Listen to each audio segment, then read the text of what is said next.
والإسلام ديني ومحمدا رسول الله بسم اللہ الرحمن الرحیم اللہم صلی علی محمد وعلی آل محمد کما صلیت علی ابراہیم وعلی آل ابراہیم انک حمید مجید سبحانک لا علم لنا الا ما علمتنا انک انت العلیم الحکیم اللہم انفعنا بما علمتنا وعلمنا ما ينفعنا وزدنا علما رب اشرح لی صدری ویسر لی امری واحلل عقدۃ من لسانی یفقہوا قولی اما بعد فاعوذ باللہ من الشیطان الرجیم بسم اللہ الرحمن الرحیم فاسألوا اہل الذکر ان کنتم لا تعلمون قال رسول اللہ صلی اللہ علیہ وسلم انما شفاء العی السؤال او کما قال علیہ الصلاۃ والسلام صدق اللہ العظیم وصدق رسولہ النبی الکریم۔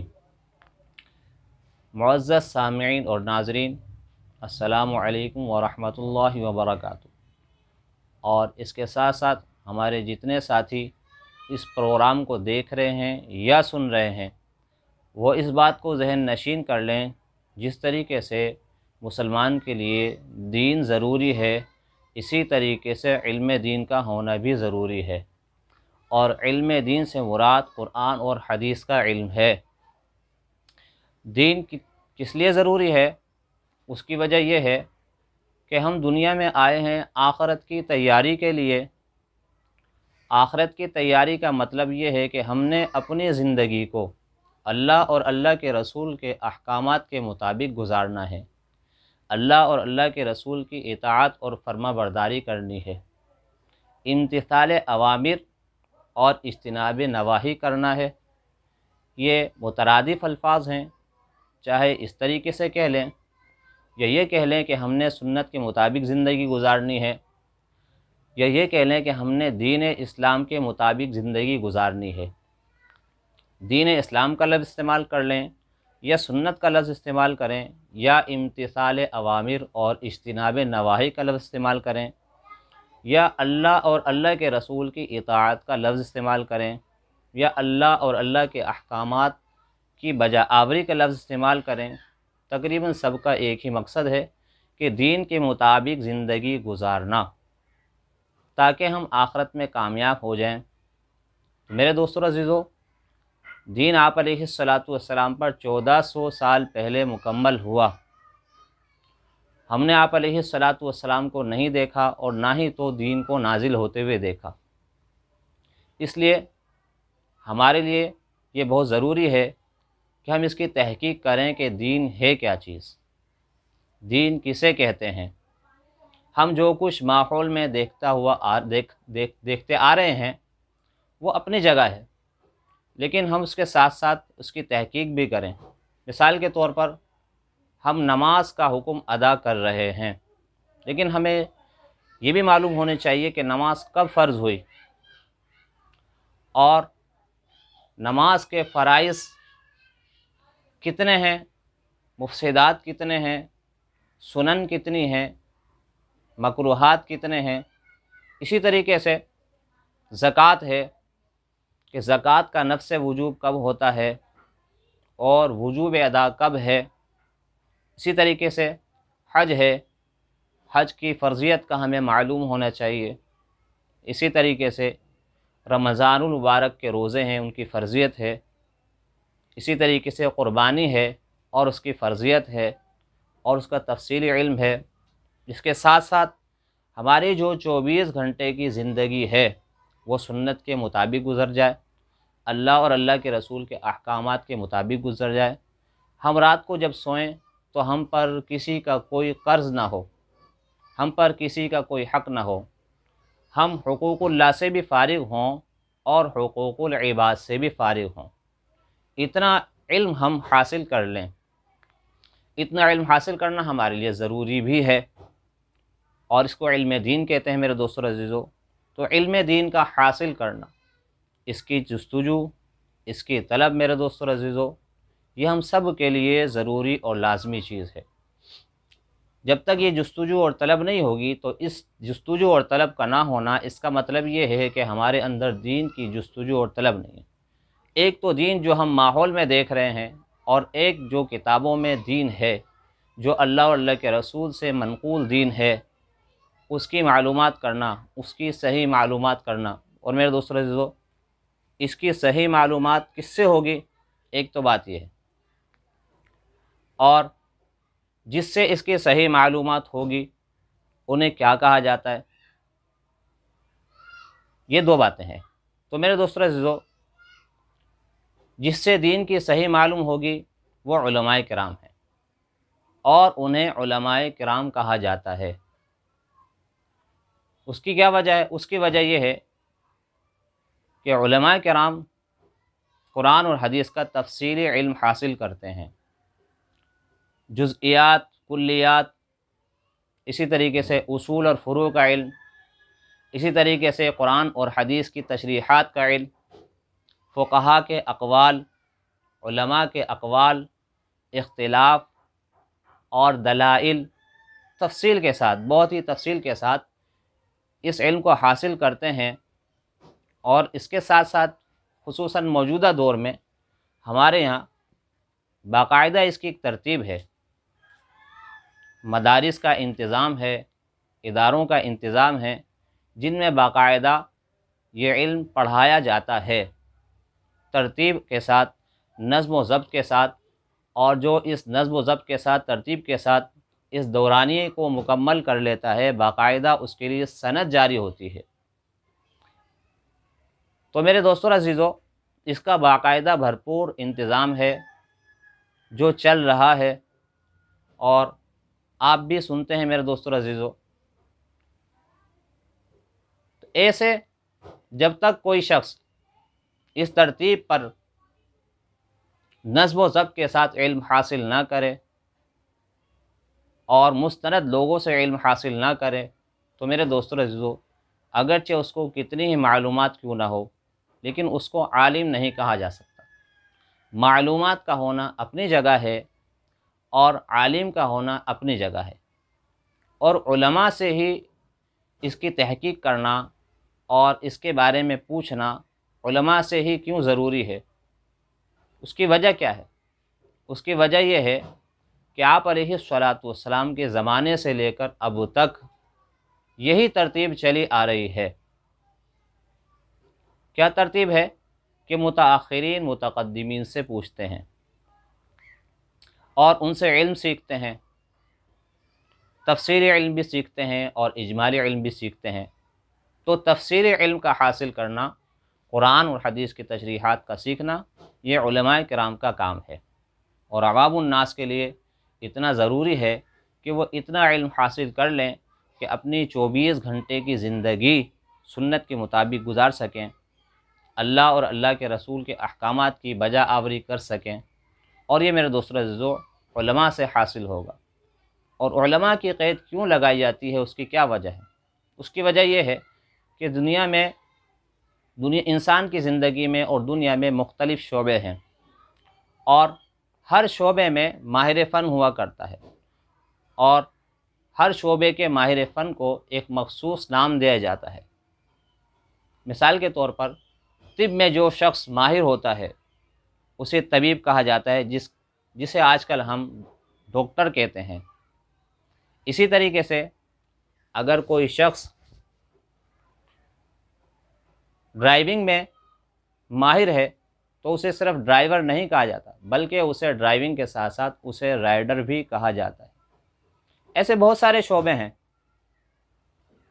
کہ اگر ہم ان کو گننا شروع کریں تو ہمارے پاس ٹائم تھوڑا ہے۔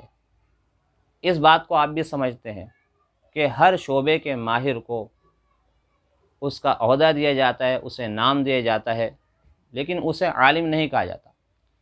جس طریقے سے شعبے ہیں اور شعبے میں مہارت رکھنے والے انسان ہیں، اور وہ اس شعبے میں مہارت حاصل کر کے اس عہدے تک پہنچ جاتے ہیں، اسی طریقے سے علم دین ایک بہت بڑا شعبہ ہے، بہت اہم شعبہ ہے، جو ہے تو سب کے لیے ضروری، لیکن کچھ لوگوں کا ایسا ہونا ضروری ہے کہ وہ تفصیل علم دین حاصل کریں۔ جب وہ تفصیل علم دین حاصل کر لیتے ہیں تو انہیں علماء کرام کہا جاتا ہے۔ تو میرے دوستو عزیزو، ہم دین کو، علم دین کو حاصل کریں علماء کرام سے۔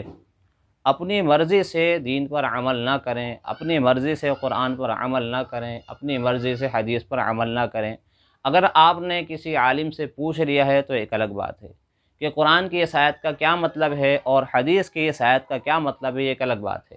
لیکن اگر آپ نے معلوم نہیں کیا ہے، نہیں پوچھا ہے، اور آپ نے اس آواز کی طرف کان لگائے جو آواز یہ کہہ رہی ہے، یہ آواز آ رہی ہے کہ خود بخود پڑھو، قرآن اور حدیث کو خود پڑھو، تو دوستو اور عزیزو، یہ ایک ایسی آواز ہے اور یہ ایک ایسا نظریہ ہے جو بظاہر تو صحیح نظر آتا ہے، لیکن اگر ہم اس کی حقیقت میں جائیں، اس کی تحقیق میں جائیں، تو ہمیں پتہ چلے گا کہ یہ جو جملہ ہے کتنا صحیح ہے اور کتنا غلط ہے۔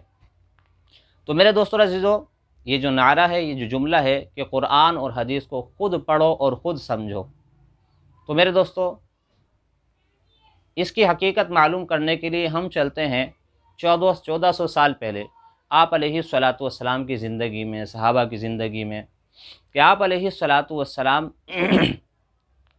سے ہمیں آپ علیہ الصلاۃ والسلام نے صحابہ کو سکھایا۔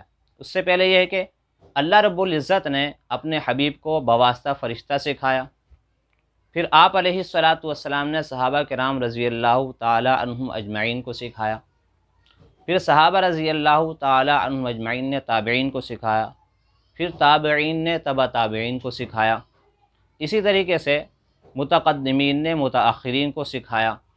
سیکھنے کا سلسلہ میرے دوستو شروع سے جاری ہے۔ کبھی ایسا نہیں ہوا کہ کوئی انسان خود بخود پڑھ کر عالم بن گیا یا خود بخود پڑھ کر اس نے دین پر عمل کرنا شروع کر دیا۔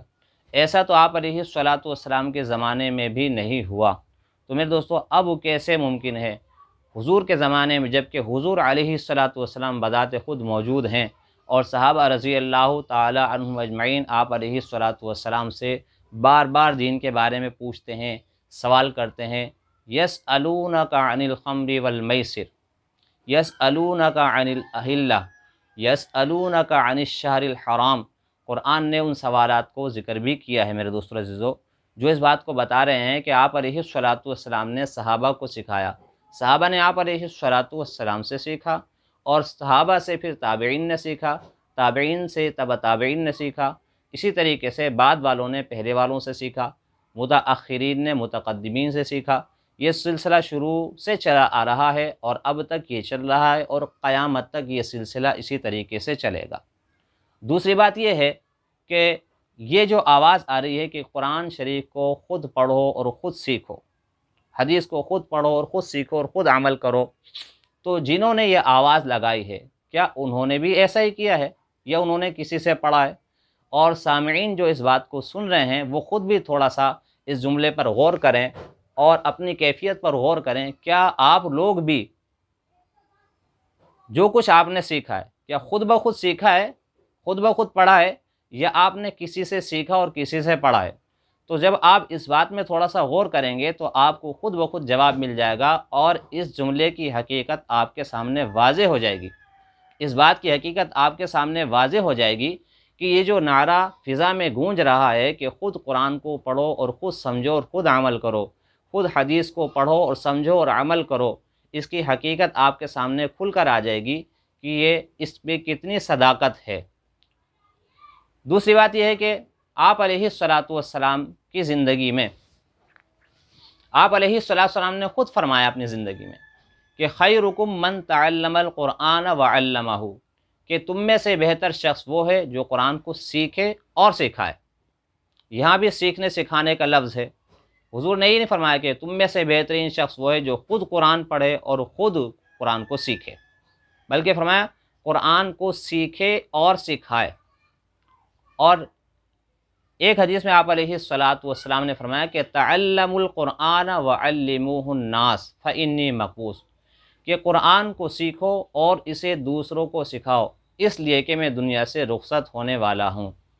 اس حدیث کا مفہوم بھی یہی نکلتا ہے کہ قرآن پاک کو سیکھو اور سکھاؤ، یہ نہیں کہ خود سیکھو اور خود جو ہے دوسروں کو سکھانا یا خود اس کے پر عمل کرنا شروع کر دو اور خود اس کو پڑھنا شروع کر دو۔ ایسی کوئی تعلیم آپ علیہ الصلاۃ والسلام سے ہمیں نہیں ملتی، بلکہ یہی ملتا ہے کہ آپ علیہ الصلاۃ والسلام سیکھنے کی تعلیم دے رہے ہیں۔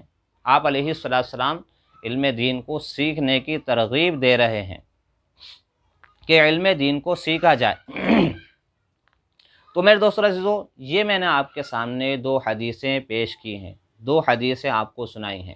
ایسی اور بہت ساری حدیثیں ہیں کہ جس کا خلاصہ یہی ہے اور مفہوم یہی ہے کہ قرآن و حدیث سیکھنے کی چیز ہے، قرآن اور حدیث کو سیکھا جائے۔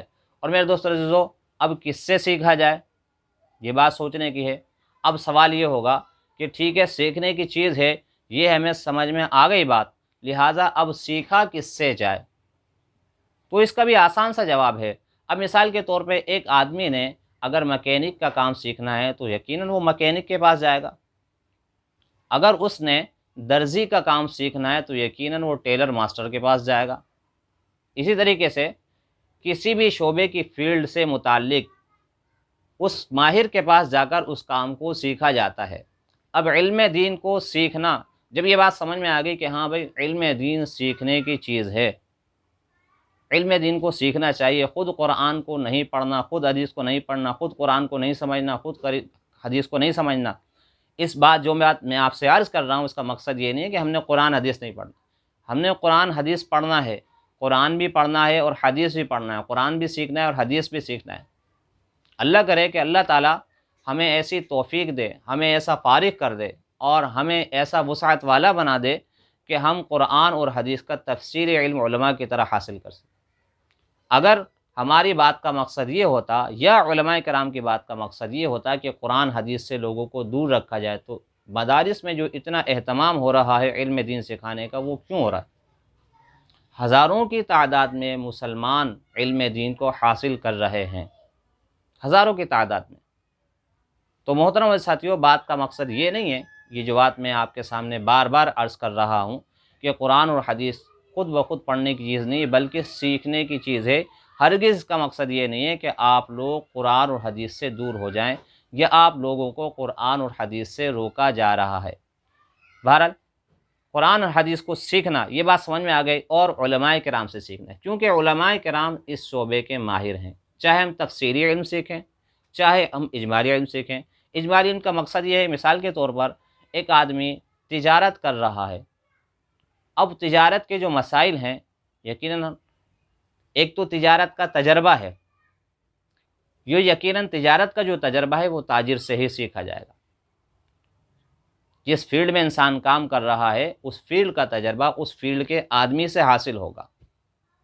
اب تجارت کا جو تجربہ ہے وہ ڈاکٹر سے حاصل نہیں ہوگا، تجارت کا تجربہ علماء سے حاصل نہیں ہوگا، تجارت کا جو تجربہ ہے وہ دکاندار سے حاصل نہیں ہوگا، بلکہ تاجر سے ہی تجارت کا تجربہ حاصل ہوگا۔